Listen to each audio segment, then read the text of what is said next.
दोस्तों नमस्कार आदाब। मैं आपका दोस्त तकमील अहमद। आज मैं आपके सामने हाई स्कूल के सेकंड चैप्टर से जो सेकंड चैप्टर है एसिड है, बेसिस है और साल्ट है, उससे लेकर आया हूँ। वेरी इंपॉर्टेंट ये टॉपिक है। इसका नाम है बेकिंग सोडा। बेकिंग सोडा का और कोई नाम होता है, इसका एक नाम होता है खाने वाला सोडा।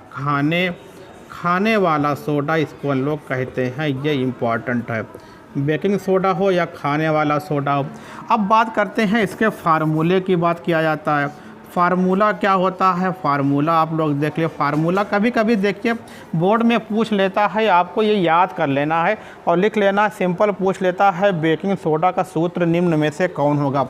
तो देखिए इसमें क्या होता है, एक हाइड्रोजन होते हैं, साथ एक सोडियम होता है, एक हाइड्रोजन होते हैं, साथ में क्या होता है कार्बोनेट होते हैं। इसी क्या कहते हैं, इसी को हम लोग बेकिंग सोडा या खाने वाला सोडा कहते हैं। इसका एक नाम और होता है सोडियम बाइकार्बोनेट भी कहते हैं। क्या कहते हैं, इसी को हम सोडियम बाइकार्बोनेट के नाम से भी, बाइकार्बोनेट के नाम से भी हम जानते हैं। ये हो गया, ये इम्पॉर्टेंट है। इसको एक नाम और, इसका एक नाम और होता है। इसको सिंपल जो यहाँ पे लिखा है वही लिख देते हैं। इसको हम लोग सोडियम कह देते हैं। सोडियम है, फिर क्या है हाइड्रोजन आपने कह दिया, और फिर क्या कह दिया कार्बोनेट कह दिया। तो सोडियम हाइड्रोजन कार्बोनेट कहते हैं। इसी को हम सोडियम बाइकार्बोनेट कहते हैं। इसी को खाने वाला सोडा कहते हैं। इसी को बेकिंग सोडा के नाम से भी जानते हैं।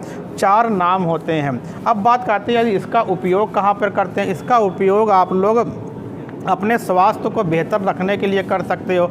उपयोग किया जाता है यदि आप डेली मॉर्निंग में उठने के बाद एक गिलास पानी लेकर उसमें 1 चम्मच बेकिंग सोडा खाने वाला सोडा डालकर पानी पी लेते हो, तो आपके जो पेट, बहुत सारी पेट की बीमारियों से आप बचे रह सकते हो। क्योंकि जो हमारा पेट होता है, जो हमारा स्टमक होता है, उसमें एसिडिक की मात्रा बढ़ जाती है, कभी क्षार की मात्रा बढ़ जाती है। तो इसको क्या बोलते हैं, बेकिंग सोडा हमारे पेट के अंदर पीएच को मेंटेन करे रहता है। जब पीएच मेंटेन रहता है तो किसी प्रकार की कोई हानि नहीं होती है। ये उसका वहाँ पे उपयोग करते हैं। और ये क्या एंटीबैक्टीरियल होते हैं, एंटीसेप्टिक होते हैं, तमाम तरह के इसका एंटी फंगल का भी होते हैं। अब बात आती है इसके निर्माण के बारे में। बात करते हैं इसका निर्माण क्या है। अगर हम निर्माण के बारे में बात करें, मैन्युफैक्चर की बहुत आसान है और ये पूछ लेता है, ये आपका हाई स्कूल में बहुत आसानी से आपको पूछता है। देखिए क्या होता है, यहाँ पे क्या हुआ, यानी आपने साल्ट लिया, फिर आपने H2O लिया, फिर कार्बन डाइऑक्साइड ले लिया और फिर क्या लिया, अमोनिया गैस लिया। तो यहाँ पे NaCl सोडियम क्लोराइड है, वाटर है, कार्बन डाइऑक्साइड गैस को उसमें डालते हैं और क्या डालते हैं, अमोनिया गैस को डालते हैं। अब बन जाता है, क्या बन जाता है, सोडियम बाइकार्बोनेट NaHCO3 बन जाता है। और अमोनियम क्लोराइड इसको बोलते हैं। यही क्या है, यही हमारा क्या है कि बेकिंग सोडा हमारा ये बन गया। बेकिंग सोडा आपका ये बन गया। अब ये आपको इसको क्या बोलते हैं, नवसादर बोला जाता है। क्या बोलते हैं, नवसादर का सूत्र है। और इसका रासायनिक नाम क्या होता है, अमोनियम क्लोराइड होता है। इसको सामान्य नाम क्या होता है, नवसादर के नाम से हम जानते हैं। तो ये बहुत इम्पॉर्टेंट टॉपिक था।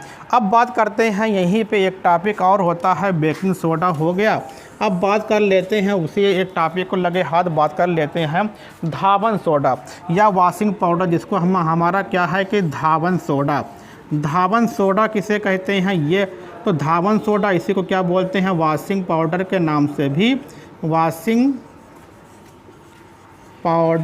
से भी जानते। इसका फार्मूला क्या होता है, सोडियम Na2CO3 इसको बोलते हैं। लेकिन इसमें 10H2O भी होता है।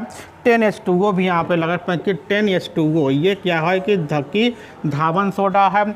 ये क्या होता है, इसकी प्रकृति अम्लीय होती है। प्रकृति अम्लीय होने के कारण ही इसको हम लोग के कपड़े को धोने में इसका प्रयोग करते हैं। अब इसका निर्माण कैसे होता है, जो आपने बेकिंग सोडा ये बनाया है NaHCO3, इसी के 2 मॉलिक्यूल क्या ले लें, 2 अणु ले लें, या Na लिया, H लिया, CO3 लिया, इनके दो अणु लिए। जब 2 अणु आप लेंगे, इसको हीट कर दोगे। हीट करने पे क्या बन जाता है, जब ये हीट करोगे तो बन जाता है आपका कि Na2 सोडियम कार्बोनेट बनेगा, H2O बन जाता है और कार्बन डाइऑक्साइड गैस निकल जाती है।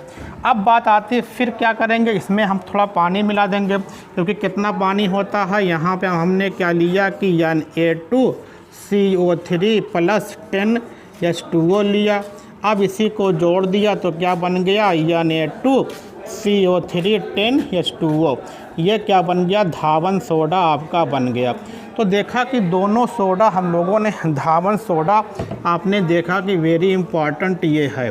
तो धावन सोडा होगा, इसी को हम लोग वॉशिंग पाउडर के नाम से भी जानते हैं। तो दो चीज़ें यहाँ पे बहुत इम्पॉर्टेंट है, ये क्वेश्चन आने की संभावना हर वक्त बनी रहती है, इसलिए आप लोग इसको अच्छे तरीके से पढ़ते रहिए। और ये जो आपका हाई स्कूल की परीक्षा होनी है, बहुत इम्पॉर्टेंट परीक्षा है, क्योंकि आप देख रहे हैं लगातार परीक्षाएं नहीं हो रही थी। इस साल 2021 में प्रमोट किया गया, लेकिन सरकार ने अभी ये कह दिया है कि हम किसी भी कीमत पर प्रमोट नहीं करेंगे, हम अब परीक्षाएं कराएंगे, चाहे जैसे भी कराना हो। इसलिए आप लोग 2022 की परीक्षा बहुत टफ होने वाली है, आप इसको अच्छे तरीके से पढ़ते रहिए और अपने दोस्तों को शेयर भी करते रहिए। ओके, थैंक्स, धन्यवाद। फिर मिलते हैं नए टॉपिक के साथ।